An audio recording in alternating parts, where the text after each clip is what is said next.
Speaking of Arsenal and speaking of VAR, kickoff of the Leeds-Arsenal game was delayed because of a malfunction with the VAR system, and I could picture... Well, electricity, right? There was right.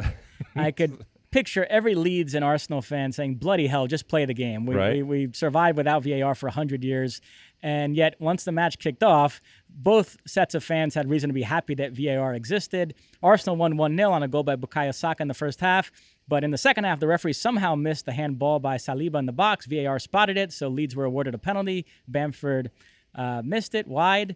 And then late in the game, the referee did award a ludicrous penalty to Leeds for this incident involving Bamford and Gabriel, where Bamford shoved him to the ground. And as Gabriel was falling, he did stick his leg out somewhat dangerously, but I don't think he made much contact with Bamford. Bamford made a meal of it, and the referee somehow gave Gabriel a straight red and a penalty. Thankfully, he reviewed it because I think that would have been farcical if Leeds got a penalty out of that.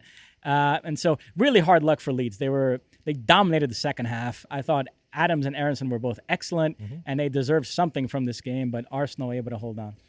Yeah, it's one of those weird games where Jesse Marsch goes back in and he says, well, you kind of did everything that I asked you to do. And to your father's point, you expect someone to put that penalty in, and that ultimately changes the way that you feel about the game. And I think everybody goes home, well, Leeds certainly go home happy.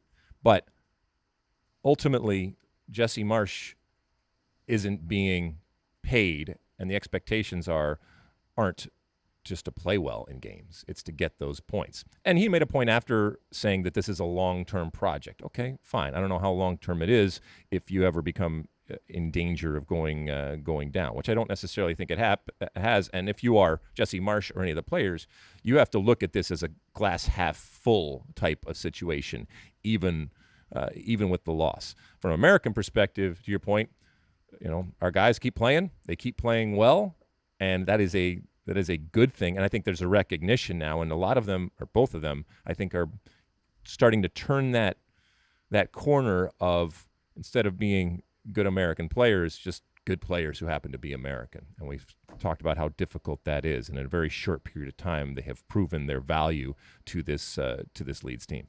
You like that clip? Well, my State of the Union podcast drops every week. Subscribe now on Apple Podcasts, Spotify, or wherever you get your podcasts. You like that clip? Well, my State of the Union podcast drops twice a week right here on my very own YouTube page. The only way to stay up to date is to hit that subscribe button down below. Size the day, and see you soon.